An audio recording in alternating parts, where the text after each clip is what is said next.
Hello, and thank you for listening to It's So Real with your girl Rocky. And your boy Oso. Today we are going over the official ballot for Oakland, specifically Alameda County, but you may find some similarities if you're in the state of California for the primary election that's on Tuesday, March Super 3rd. Tuesday, baby. Yes. Going down. All right. So first we have the offices that are open or people are running from. I will be using the Voter Information Guide Presidential Primary Election. I'll be using this. We all get it in the mail if you're a registered voter. So please go through these. Actually look at their statements. Research some history if you can about the people running. Do your research as you can. Read through these. As far as the measures, they give you in-depth detail about what the measure is, the rebuttals, and arguments for and against, all of that. So which is really helpful because you get to see both sides and see who makes the better points and which ones are that resonate mostly with you. Exactly. If you do only get one side, which some of them actually are, no rebuttals or anything, you don't get the full picture. But it also says something if there's no rebuttal. Exactly. So again, using this to do our research. Okay? So, the Office of United States Representative, 13th Congressional Our District. district. Proud of our district, and I'm so proud to be here because guess who our representative is? Barbara Lee. Barbara Lee. You already know. So, Barbara Lee. So I will say, if you are a registered voter, you should always have the official ballot by mail. Oh, yeah. I was showing y'all. Whatever. But yeah, the official ballot by mail. I'm not that is that. Yeah, probably. Damn it. I just. Fuck enough. Whatever. It's too late. Yeah. But the official ballot by mail, and the reason you want that is because, and you don't have to vote by mail. You can just receive the official ballot. And the reason I would suggest getting the official ballot is because sometimes these preparation books that they give you don't have the actual options on there. So that being said, for the United States Representative 13th Congressional District, the book only shows Barbara Lee as a contender. Whereas on the actual ballot, it shows another person, Nika Peterman, who's a Republican. So, because I never vote for Republicans, because if you chose a Republican Party, like, I just question your morals and values. Especially at this point. Exactly. Even if you tried to be wishy-washy about it in the past, you know what Republicans kind of stand for at this point. White supremacy. Yeah. Can't really fuck with you. So Barbara Lee is our choice for the 13th Congressional District for United States Representative. Real easy choice right there. Yeah. All right. Also, something that they didn't have in the book was State Senator, 9th State Senate District.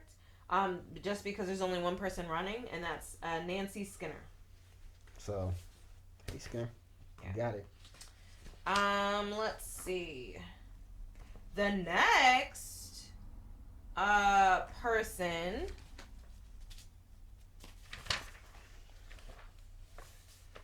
that we had in our book was member of the State Assembly, 15th Assembly District. And they had Buffy Wicks and Jeanne Saul Nordahl. Yeah. So we did some research on it, and it seems like Buffy Hicks is the best choice. Buffy Wicks. Wicks? Oh, sorry. Buffy Hicks. Buffy Wicks is the best choice because of her... By default. Yeah, by default. We didn't want her last election. We wanted to primary her ass to make sure... We wanted Javanka Beckles yes. instead of Buffy Wicks. So we didn't vote for Buffy Wicks. We didn't agree with track record policies. No. But compared to the Republican running... We good over here. However, again, another reason to get your official ballot in the mail, I'm looking at the ballot for the same category, and there's another contender, Sarah Brink. Her party preference is none. So then I'm like, okay, who is this person? So I go on to her website, and she seems to be about it. Yeah.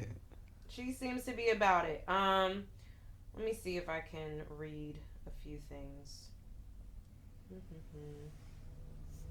So yeah, primaries are very important. Just like how primaries for the election are important, primaries for your local elections are extremely important as well. It's like the difference between having a Bernie Sanders or AOC represent you versus a Biden or a Bloomberg. Okay. If you don't get that reference and you feel like those are the same because they're both labeled Democrats, then re-listen to this whole podcast. All right. So this is Sarah Brink running for member of the State Assembly, 15th Assembly District. This is why she's running. Pure panic. We're teetering on the edge of an abyss. The planet's climate is shifting from livable to uninhabitable under our feet. Global authoritarianism is ascendant. The U.S. government is headed by a cabal of criminals who have taken over one of our two parties, and the de facto opposition party's response so far has been inadequate. Here in Assembly District 15, the best we've mustered for representation is Buffy Wicks, a Democratic Party operative whose campaign was primarily funded by wealthy out-of-district donors. Calling it out! California is a one-party state that has a GDP higher than most countries in the world, but the level of crushing inequality in our community and neighborhoods has been condemned by the United Nations. The only thing that can stand up to, absorb, and hopefully mitigate the rapidly escalating crises we face and resilience and strong ties in our community. This is not how the 2018 Assembly District 15 race shook out, and we are weaker for it. So basically, she's a progressive. Not about big donors, and she's with climate change, she's with equality, just like, yeah, she about it. So that means for my choice, I don't know about yours also, but my choice for 15th Assembly District, member of the State Assembly, will be Sarah Brink. Yeah, no, you give me a reason to vote against Buffy. I will. I didn't want her in the first place, so I'm with it. Alrighty. Like you said, Javanka Beckles was going to be a great choice. Exactly.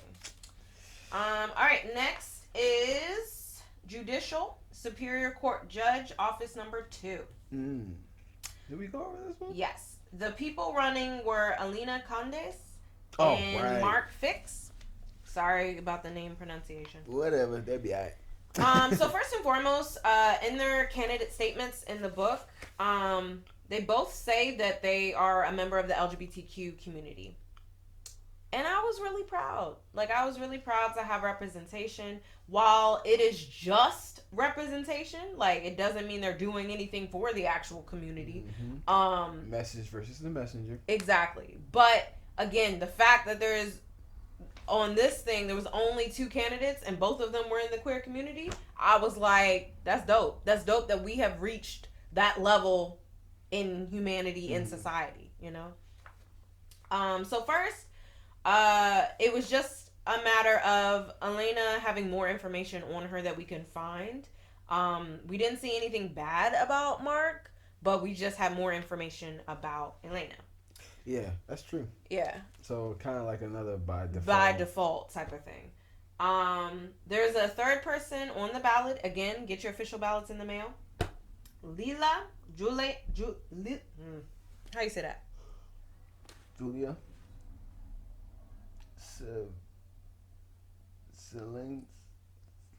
I don't know how to pronounce his name, y'all. Woo! Yo, that's a hard one. Let me see. Selenia? Zeline. I don't know. Zeline. I don't know. But she didn't have a lot of information on her website. Yeah, she talked about her father being a political prisoner, and moving. She was born in Budapest, Hungary. Went to high school in Australia. Has been in California since '89. So some of that, but she didn't really say anything that was too I want to vote for her. So I think we by default went with Elena just because of diversity. Honestly. If we're being honest. And more information. So there's more information about her. There wasn't necessarily anything negative about her track record. So that, combined with the diversity factor, led to a vote. So congrats to you. You got our vote. You know. Okay. Alrighty. And I think the last office. Mm-hmm. There weren't that many because we Yeah. did all the stuff in the primary. Yeah, last year. Is the county supervisor 5th district, and there were 2 people running, and it was Keith Carson and Nick Pilch. So I think again, it went into the amount of information that we could find about these candidates. So Nick didn't have a lot of information. Keith is already in that role as supervisor of the 5th district, and he said in his candidate statement that he wanted to continue his focus on housing and serving the unsheltered population, but because of the housing situation in Oakland and Alameda County, we're like, what have you been doing? Because shit has not gotten better. Facts. It feels like it's kind of a little worse. Exactly. And then it came to the realization that we actually don't know what these roles do. Like supervisor of the 5th district, what the fuck is that? I don't know. So I think by default it was Keith Carson, just because there wasn't a lot of information about Nick. Yeah. But it just goes to show you, like, we've done our research on a lot of these candidates, and it's still hard to figure out, like, some of their positions, what their responsibilities actually are, how they can be held to account. Track record. By voters, track record. So we have to do better as a nation, I think, of being politically informed, and also on the candidate side, and in terms of the political system, it should be required that there's way more transparency. Exactly. An explanation about these things so that people can make informed decisions. But that probably starts at the top and works its way down. So that's why the big election, the big thing that we're voting for is Bernie Sanders for the Democratic nominee, so he can go on and become president. Exactly. Because that's systemic change. That's what we need, man. That's what we need. All right. So next, I wanted to talk about the office of Members County Central Committee 15th Assembly District. Mm-hmm. Now, for this particular one, we can actually vote for more than one person, but we can't vote for no more than 8. So, oh, damn it. Hold on. What is this? VotersEdge.org, where you can actually see all of the people running for this particular office. And I found 8 people. I didn't do a lot of research because this was a lot to look at. So I basically, you can compare them. You can look at their top 3 priorities. You can look at their biography, their experience, their education, just depending on what that particular person has available. So the overall theme between their 3 top priorities were focusing on transparency between the voters, the community, and the people in office. Mm-hmm. Focusing on housing, because again, housing is a huge issue here in the Bay. Basically progressive policies, so healthcare and environment, fighting climate change. But also a few candidates actually had a lot of mention about bringing youth more involved into politics and making sure that the representation was diverse as well. So that being said, the people that I chose for the Members County Central Committee 15th Assembly District are Paola Laverde. Yeah.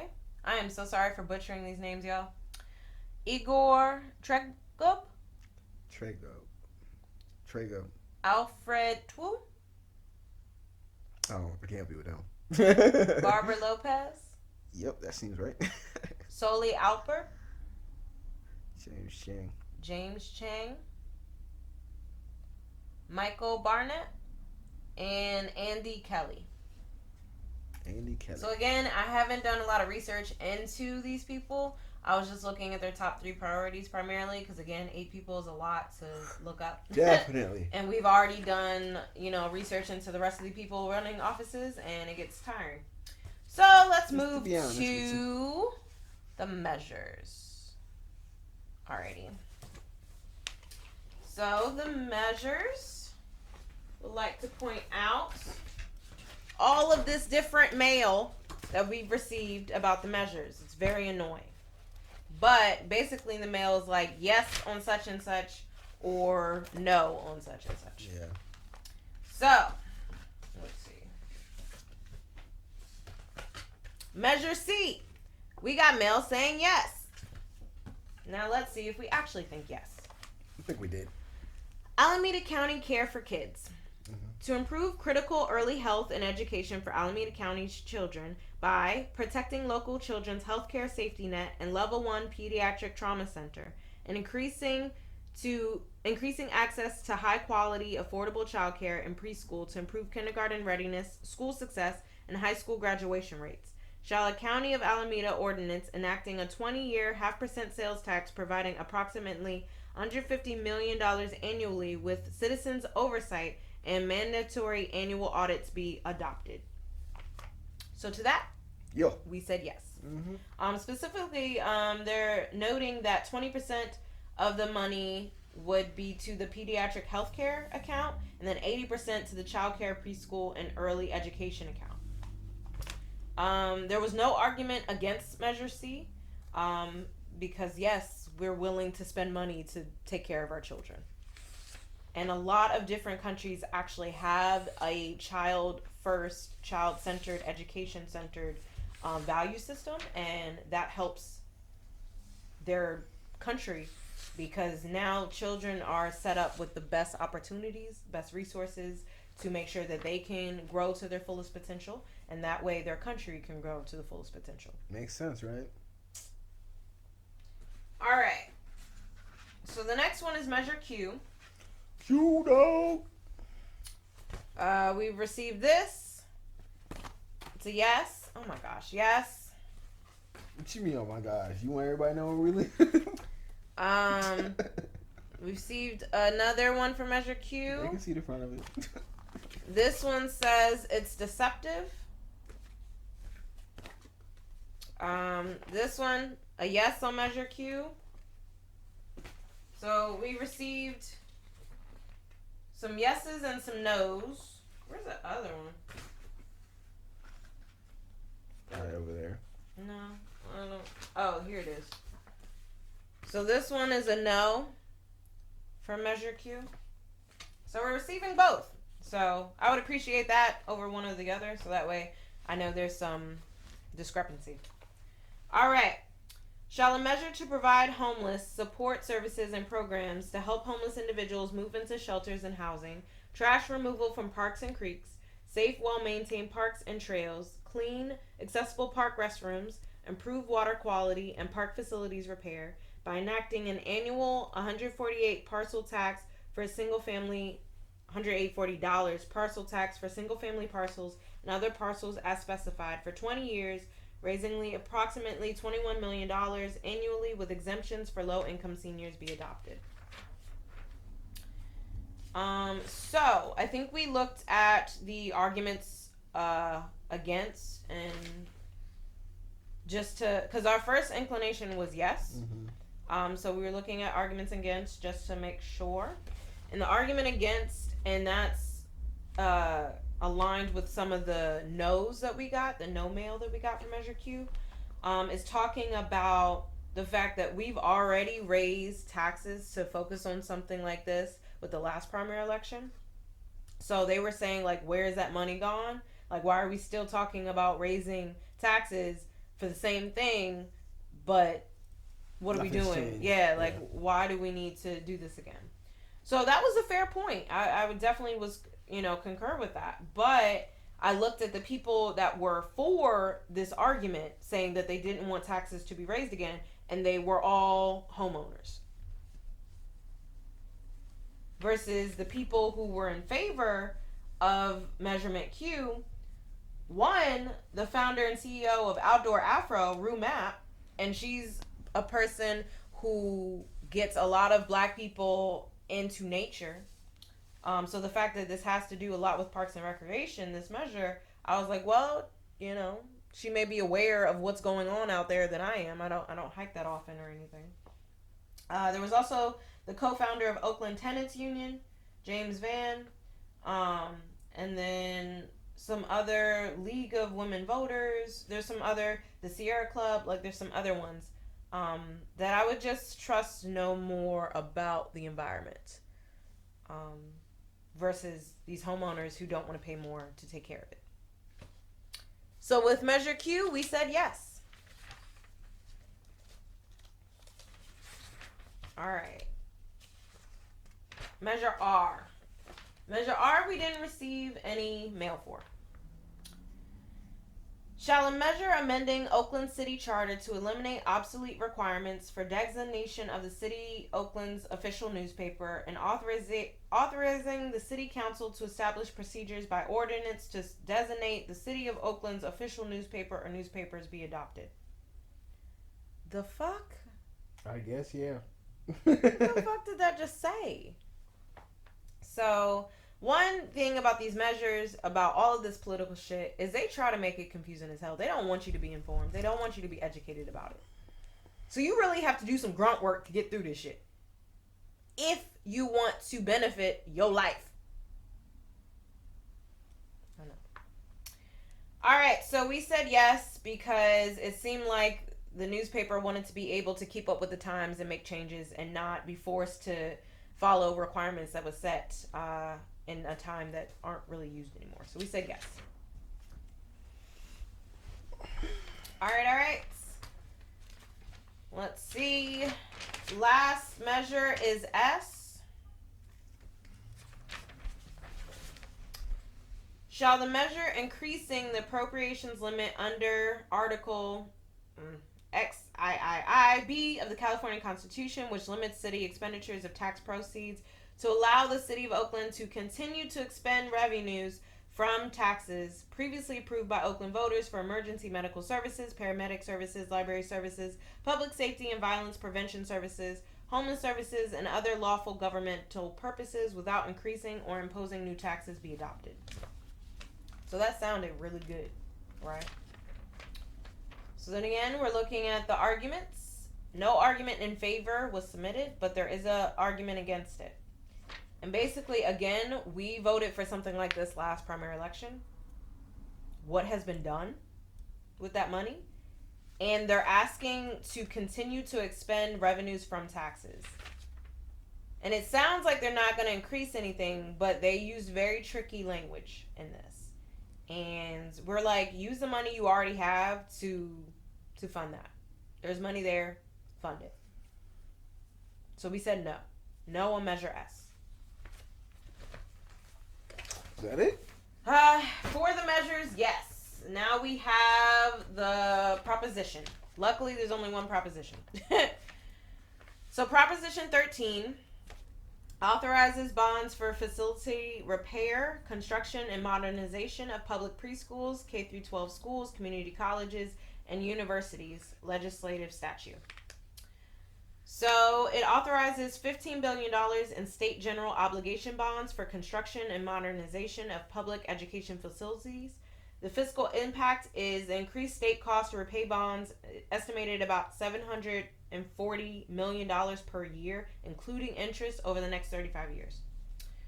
So looking at the pros and cons, the pro was for an organization that's for yes on Proposition 13. So just because of that, I was like, well, if you're already for this, then yeah, you're not gonna say no, you know? But the con, who was against, the person who wrote the con was a part of the Taxpayers Association, said that there is already a $21 billion surplus that's a part of the budget.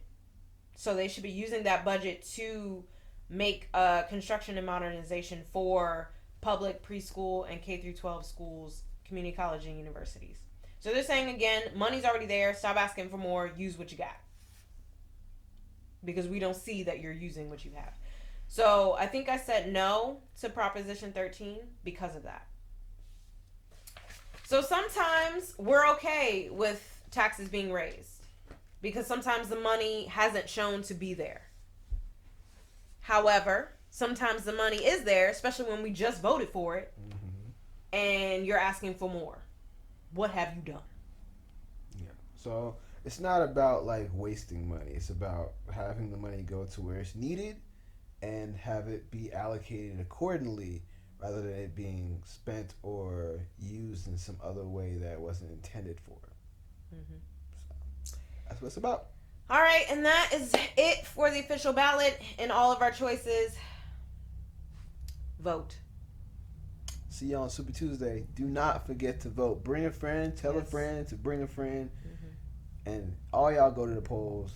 Make sure you try to get out there early if you can. I know a lot of y'all work, but make sure that you vote. It should be a national holiday. But if we vote now, we can make it one. All right. Thank you so much for listening to It's So Real with your girl Rocky. And your boy Oso. Stay tuned. Remember to check out our podcast episode, Is Bernie Sanders the Second Coming of Jesus? Ooh.